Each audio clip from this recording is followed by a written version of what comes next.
Fala galera, tudo bem? O assunto de hoje por aqui é mais uma vez um jogo histórico e o de hoje é um dos mais pedidos desde que eu anunciei o início da série. Então, desde lá do final de 2019, quando eu falei sobre fazer vídeos analisando, revendo jogos antigos, esse certamente foi um dos mais citados por vocês, dos mais pedidos. O Milagre de Istambul, né? O Milagre de Istambul, a grande vitória do Liverpool depois de ter o jogo praticamente perdido diante do Milan, um título europeu muito marcado na história, a final de 2005, a final da Champions 2004 e 2005, o título na Turquia, da forma que foi. Convido você a se inscrever aqui no canal, é só clicar aqui embaixo, aproveita e ativa o sininho, deixa aí no comentário outra sugestão, qual outro grande jogo histórico você quer ver análise por aqui, quer que eu fale e pare para rever, para analisar também. E claro, vamos entrar nesse tópico, sugira outros jogos para outros vídeos e deixe seu comentário sobre o jogo especificamente, porque esse é um jogo que tenho certeza que você, se viu na época, vai se lembrar como viu, o que achou na época, porque foi muito inesperado. Foi um título que estava nas mãos do Milan. E claro, olhando para o campinho, falando das escalações, eu acho que tem algo que ainda aumenta o peso do que aconteceu naquele dia. O time do Milan era melhor, o time do Milan era um timaço, né? E o time do Liverpool era um time que viveu bons momentos naquele ano de 2005, tinha bons jogadores, mas que não era um time à altura do Milan, pelo menos se a gente fosse olhar teoricamente. Agora, evidentemente, a comparação não para por aí, né? E o enfrentamento também não para no que é no papel ou no que são os jogadores individualmente falando. Tem muito lado coletivo, tem muito lado estratégico, tem muito o momento, tem muito do que os técnicos fazem e tem muito do psicológico, do aleatório, do que é o futebol também. E acho que essa é uma final que ajuda a reforçar tudo isso, porque teve momentos tão diferentes, né? Então se a gente olha para as escalações, o Liverpool colocava, o Rafa Benítez escalava o Harry Kewell por dentro para ser esse segundo atacante, encostando no Milan Baros, que era o 9. Pelos lados do campo, Luiz Garcia tinha esse papel de partir da direita para dentro, para virar mais um armador por dentro, quem tentaria se aproximar do papel do Kewell ali, da área de atuação do Kewell, para tentar ter um outro armador, enquanto do lado esquerdo, Rize, que era um lateral, jogava nessa segunda linha para ter velocidade na ida, na volta, na marcação e no apoio no setor do Cafu, que obviamente era uma saída importante no lado do Milan. No lado do Milan, e aí falando da escalação do Milan, um time histórico, um time fantástico. Se você olha para o papel, assim, essa é uma daquelas escalações que você olha e pensa, como esse time não ganhou a Champions com essa escalação numa final? Porque era um time realmente fantástico. Desde a linha de defesa, né? Começar pelo Dida, mas você olha para Cafu e Maldini nas laterais, Nesta e Stan na zaga, um meio-campo que tinha Pirlo, Seedorf, Gattuso e Kaká. Um ataque com Shevchenko e Crespo, é difícil você pensar num time mais forte num todo do que era esse Milan. E um time muito ajustado também. Então, se teve uma surpresa ou uma novidade ali, foi a escalação do Crespo no comando do ataque, existiam algumas possibilidades. Thomasson era uma possibilidade, o Inzaghi acabou não ficando nem no banco de reservas nesse jogo. Eram jogadores que poderiam iniciar ao lado do Shevchenko ali na frente. E ainda tinha a possibilidade do Rui Costa, que só vai entrar lá no final da prorrogação, mas que eventualmente também poderia entrar para preencher um pouco mais o meio, eventualmente liberar um pouco mais o Kaká para ser esse segundo atacante próximo do Shevchenko, porque era uma alternativa usada também pelo Ancelotti no Milan em outros momentos, em outros jogos. Mas é essa a escalação, ou são essas as escalações. E o jogo começa com um gol, né? Então logo no primeiro minuto, o Kaká sofre a falta pelo lado direito do ataque. Na cobrança, o Pirlo cruza, o Maldini pega de primeira, 1-0 Milan. E aí, obviamente, isso impacta no jogo, não tem como não impactar, um gol muda qualquer cenário para um início de partida, ainda mais uma decisão. Muitos esperavam um jogo travado, porque o Rafa Benítez era um treinador ainda é, né? Mas era um treinador nessa época muito mais valorizado, badalado, um treinador de uma característica muito grande de estrategista, de tentar pensar muito nas forças do adversário para armar o time estrategicamente condicionado por isso. Só que logo de cara, e vinha de uma semifinal muito marcante também contra o Chelsea, né? Muito apertada nos dois jogos.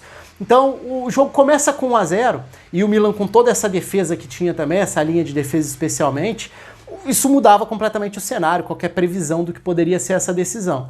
E aos poucos o que a gente começa a ver era um Liverpool que tentava, na bola longa, esticar para encontrar o Milan Baros, só que o Milan Baros, por mais que caísse pelos dois lados e tentasse incomodar, e era um atacante muito incômodo sim na época, mas a dupla de zaga do Milan era muito forte. Então Nesta e Stan ganham muitos desses duelos, recuperam muitas vezes a bola. O Milan tem pelo lado direito a saída forte com o Cafu, então o Gattuso fica um pouco mais como esse jogador de uma área de atuação muito mais sem a bola do que com a bola, muito mais na recuperação de bola do que na construção. Na construção o Pirlo faz a saída de bola. Por um lado, o Cafu se projeta, por outro, o Seedorf se apresenta, ora atacando, ora organizando.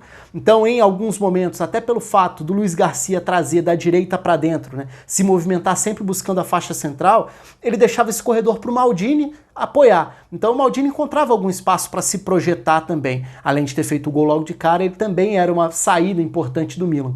Mas com essa necessidade do Liverpool de tentar correr atrás do resultado, o que vai acontecendo aos poucos é o Liverpool força com tentativas de ligação direta, de bolas longas mesmo, com Gerrard e Xabi Alonso, uma fantástica dupla de volantes, de meio-campistas nesse caso. Então é o Liverpool que o tempo inteiro tenta forçar essa bola para encontrar o Milan Baros, para tentar fazer a bola chegar a Chilwell e também ao Luiz Garcia, mas que pouco consegue produzir a partir disso. E à medida em que vai forçando, vai permitindo que o Milan recupere e acelere. E aí entra um dos pontos mais importantes do primeiro tempo. O ataque do Milan consegue preencher completamente a linha de defesa do Liverpool e incomodar. De que forma? O Kaká era um jogador com uma capacidade gigante para conduzir a bola, para arrancar pelos dois lados do campo. Então recebe, protege, num giro já coloca na frente e arranca. Se ele arrancasse nas costas dos volantes, a linha de defesa já estaria quebrada e tinha o tempo inteiro Shevchenko de um lado, Crespo do outro, buscando infiltrações, tentando receber essa bola, entrando em diagonal, tentando romper a linha de defesa. O Shevchenko muitas vezes era um atacante que caía da esquerda para dentro. Na final, principalmente no primeiro tempo, ele busca muito o lado direito para dentro. Talvez porque por aquele lado o Liverpool tinha o Hyypiä, que não era um zagueiro rápido, e tinha o Traoré, que era o lateral fazendo o lado esquerdo. E era uma linha de defesa do Liverpool que não oferecia muito com a bola também, né? Porque nem o Traoré de um lado e nem o Finan do outro eram laterais ofensivos, criativos, técnicos na ida à frente. Então o Milan tinha o tempo inteiro Shevchenko e Crespo como esses jogadores que entravam, que faziam esses movimentos para romper a linha de defesa. Se o Kaká tivesse tempo para receber a bola nas costas dos volantes, esse passe entraria, encaixaria. E é o que começa a acontecer aos poucos. O Shevchenko chega a ter um gol anulado por um pouquinho ali, ainda antes dos outros gols saírem, nesse caso do lado esquerdo. O segundo gol nasce justamente do movimento do Shevchenko, buscando o lado direito, recebendo o passe, batendo cruzado para o Crespo completar para o gol. E o terceiro é um gol espetacular e que daria muito a dimensão do que era a reta final do primeiro tempo, né? Uma saída de bola, é importante até que se diga, né? O segundo gol do Milan sai logo na sequência de um ataque do Liverpool, e que o Liverpool até reclama de pênalti, e na sequência o time está um pouco mais aberto, e aí o trio de ataque do Milan tem campo para arrancar, para conduzir. O Kaká fazia isso muito bem, aciona o Shevchenko para bater cruzado para o Crespo. O terceiro gol é o gol mais bonito deles, muito pela qualidade técnica do Kaká. Então ele recebe no centro do campo e o primeiro toque na bola já é brilhante, porque já é o giro para cima do marcador, deixa o marcador para trás e dá o tapa em profundidade para a entrada do Crespo, que também bate de forma linda para tirar do deck. Então é um golaço que leva para o intervalo uma sensação de final decidida, né? Ali tinha acabado o jogo, 3-0 para o Milan. O Milan era mais time no papel, tinha mais recurso, estava à vontade porque não era incomodado defensivamente e também incomodava de diversas formas. Incomodava com os contra-ataques escancarados, incomodava com a bola parada, que tinha sido uma arma desde o primeiro minuto, mas que se repetiu várias outras vezes dentro do jogo. É importante que se diga, né, que dentro do primeiro tempo e ainda no início da partida, o Harry Kewell se machuca, então entra o Smisser e com isso o Luiz Garcia passa a ficar, de fato, como o meia central à frente dos volantes. Então o Luiz Garcia vira esse segundo atacante e quem passa a fazer o lado direito é o Smisser. Mas o que mudaria mesmo tudo era o segundo tempo. E aí é um dos vários componentes muito legais, afinal, porque, claro, a final que é tratada como um milagre, obviamente, se é milagre é porque fugiu do provável, fugiu da lógica. Se fugiu da lógica, não adianta ficar só no lado tático, no lado da sequência dos fatos exatamente. Tem um lado muito maluco por trás disso para se tratar de um milagre. Agora, também é um jogo em que as substituições e principalmente a volta para a segunda etapa tem um lado tático muito interessante, porque o Rafa Benítez resolve arriscar um pouco mais. Ele já falou sobre isso anos depois, falou sobre como foi difícil a gestão dos lesionados dentro do jogo, porque ele perde o Kewell no início e no final do jogo ele tá com todo mundo destruído em campo e não tem muito como recorrer e escolher a substituição, porque ele sabe que vários jogadores estavam estourados e poderiam pedir para sair a qualquer momento. Então, na volta para o segundo tempo, ele tira o Finan e coloca o Hamann. E essa é a grande substituição do jogo, do ponto de vista do andamento da partida. Por quê? Com essa substituição, ele coloca um volante na vaga do lateral direito. E passa a ter um trio de zaga. Agora o Carragher é o zagueiro pela direita, o Ripia é o zagueiro central, o Traoré é o zagueiro pela esquerda. Agora são 3 zagueiros. O Rize, que era um lateral, mas estava jogando como meia pela esquerda, vira o ala pela esquerda. O Smisser, que tinha entrado como meia pela direita, vira o ala pela direita. E agora o time do Liverpool passa a ter um quarteto de meio-campistas. Hamann e Xabi Alonso como os volantes, o Gerrard é empurrado para frente para jogar próximo do Luiz Garcia, encostando no Milan Baros. Então é uma espécie de um quadrado no meio-campo com 3 zagueiros e 2 alas. Isso, no primeiro momento, não significa necessariamente que o Liverpool tenha reagido imediatamente à substituição, que tenha crescido no jogo. Não, é até interessante como o Milan tenta achar alternativas a isso, porque agora são 3 zagueiros, e isso significa 3 zagueiros contra os 2 atacantes. Se Crespo e Shevchenko o tempo inteiro buscavam esses espaços entre zagueiro e lateral, agora o time do Liverpool passa a ter 3 zagueiros contra 2 atacantes, então teoricamente você tem 2 saindo para os duelos e 1 na sobra, em tese, claro. E isso faz com que o próprio Shevchenko comece a buscar um pouco mais a faixa esquerda para tentar trazer o Carragher para fora de posição e fazer essas arrancadas da esquerda para dentro como ele gostava. Outro ponto interessante é, embora fosse um ala pela direita, o Smisser não ocupava o corredor. Ele virava um volante, um meio-campista, um meia central, era um a mais no meio-campo no momento com bola. Então ele saía da ala para trabalhar por dentro.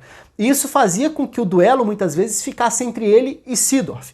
O Seedorf saía para marcar, acompanhava por dentro. Só que ao mesmo tempo isso acabava significando para o Liverpool uma vantagem por dentro, uma vantagem numérica. Porque agora Xabi Alonso e Hamann faziam a saída de bola, o Smisser virava mais um meio-campista ocupando um marcador do Milan, e na frente, Gerrard e Luiz Garcia ocupavam Pirlo e Gattuso. Então agora o Liverpool conseguia ter mais jogadores, mais peças por dentro. Ao mesmo tempo, quando tinha a bola, o Seedorf também se projeta para cair pelo lado esquerdo, porque agora o Smisser está por dentro, não existe um ala e nem um lateral. Então aquele espaço começa a ficar um pouco mais vazio e vira um espaço que os 2 times tentam explorar. Só que a grande ponto de mudança do segundo tempo, né, foi o primeiro gol do Liverpool. Porque ali vem toda aquela empolgação e o efeito psicológico, o lado da confiança, e que impulsiona o Liverpool para fazer 3 gols em 6 minutos, até menos do que isso. Porque a reação do Liverpool foi muito rápida, né? O primeiro gol sai de algo que tem a ver com a substituição, porque é uma inversão de jogada para explorar o corredor esquerdo, o cruzamento na cabeça do Gerrard, que agora não era mais um dos volantes, ele era o meia que chegava, que atacava a área, e atacando a área ele completa de cabeça para fazer o 3-1. Então o primeiro gol do Liverpool passa também pelas mudanças de funções, de peças, de desenho da equipe do Liverpool. Um corredor explorado pelo ala, o corredor esquerdo. Um cruzamento para um novo meia atacar a área e completar de cabeça. Logo na sequência, de novo, a jogada se inicia pelo lado esquerdo e nessa forma de trabalhar a bola agora com mais jogadores por dentro, o Liverpool consegue trocar passes da esquerda para dentro e quem aparece na entrada da área por dentro para finalizar? O Smisser, que era o ala pela direita, mas um falso ala, porque ele estava atacando como um meio-campista. E ele aparece sozinho para bater uma pancada cruzada, o Dida desvia ainda, mas não tira da direção do gol. Então, rapidamente, o Liverpool faz 2 gols. Do nada, o Liverpool, que estava sofrendo com 3-0, poderia até ter sofrido o quarto, porque no início do segundo tempo o Liverpool ainda tem chance. O Milan ainda tem chance de fazer o 4º gol. Então, o time do Liverpool poderia ter sofrido um 4-0, em poucos minutos transforma em 3-2. E aí a confiança, o estádio, a atmosfera, tudo muda. E o Liverpool, nesse embalo, novamente encaixa uma saída boa de passes. E agora o ponto interessante é, lembra que o corredor direito do time do Liverpool estava vazio? O Carragher começa a se projetar por ali como um zagueiro pela direita. Se ele era um zagueiro pela direita em um trio, e se aquela faixa do campo estava vazia, porque não era uma faixa do campo em que os 2 times prendiam jogadores, o Carragher começa a se lançar. E o movimento do 3º gol, na verdade do pênalti que vai originar o 3º gol, nasce justamente de um avanço do Carragher por ali. Então ele se projeta no espaço vazio, a jogada se desenrola, Milan Baros faz o pivô dentro da área e o Gerrard chegaria de novo à área para finalizar, só que o Gattuso comete o pênalti. e aí na cobrança o Xabi Alonso bate, o Dida defende, no rebote o Xabi Alonso faz o 3-3. Então em 5, 6 minutos, o 3-0 da mão na taça, do timaço do Milan, vira um 3-3 de um jogo equilibrado, do Liverpool confiante, do Milan meio abalado, sem entender muito o que estava acontecendo, vendo a vantagem ir embora. Então foi um jogo dramático, e que ainda teria muito jogo pela frente depois do 3-3, porque o 3-3 sai ali com cerca de 15 do segundo tempo, né? Então ainda teria muita coisa para acontecer dentro desse cenário. Só que alguns pontos são importantes aí, né? O Milan volta a se ajustar, mas o jogo fica mais aberto, porque agora o Liverpool também cria vantagens nos momentos de posse de bola. Já o Milan continua incomodando quando consegue acionar os atacantes, quando tem subidas do Kaká, por exemplo. Só que agora já sofre um pouco mais na defesa. E isso faz com que o jogo fique mais aberto, um jogo bem difícil de saber o que esperar nessa reta final. E aí no finalzinho do jogo, vale entrar até para ir um pouco para o desenho da prorrogação, as substituições do Milan também fazem o Milan se adaptar taticamente à equipe do Liverpool, e isso dá ao Milan uma superioridade de novo na prorrogação, que é o quê? A saída do Seedorf para a entrada. Primeiro, o Crespo sai para a entrada do Thomasson, né? Então é a troca de um atacante por outro. E principalmente o Seedorf sai para a entrada do Serginho. Com a entrada do Serginho, agora é o Milan quem se posiciona com 3 zagueiros. O Maldini fica, né, Stan e Nesta formam esse trio de zaga. O Cafu já tinha liberdade como lateral, com todo o fôlego que tinha. Do outro lado, o Serginho entra de fôlego renovado, zerado, para ocupar esse corredor do campo. E aí tem um ponto muito interessante no lado do Liverpool, porque acho que destaca a versatilidade, a entrega e o que foi o tamanho da final do Gerrard. Porque é o Gerrard quem vira o ala pela direita. Nessa altura o Smith está esgotado, ele tinha entrado ainda lá no primeiro tempo, mas ele já está esgotado. E até por isso o time do Liverpool inverte. O Smith vai formar o meio campo, nessa altura é só o Luiz Garcia encostando primeiro no Barros, depois no Cissé, que entra na vaga dele, e o Liverpool tenta explorar essas saídas, né, para a dupla de frente, já volta a ser uma dupla, porque agora Xabi Alonso, Rahman e Smith estão por dentro. E quem tinha mais fôlego para acelerar no jogo era o Serginho. E o Serginho passa a atacar aquele corredor que estava vazio até então. Mas quem se desdobra na marcação é o Gerrard. Então o peso, a importância, tudo que o Gerrard fez defensivamente na prorrogação é impressionante. Porque aí o time do Milan cria algumas situações. Chega a ter cruzamento perigoso pro Thomasson, chega a ter aquele cruzamento das defesas inacreditáveis do Dudek na chance do Shevchenko, já no finalzinho da prorrogação, né? E no final da prorrogação o Milan ainda coloca o Rui Costa. Então entra o Rui Costa para a vaga do Gattuso, o meio de campo ficava mais técnico ainda com Pirlo e Rui Costa, o Pirlo também se deslocando e ocupando uma faixa grande, com longas arrancadas, diferente do que viraria o Pirlo depois na carreira, né?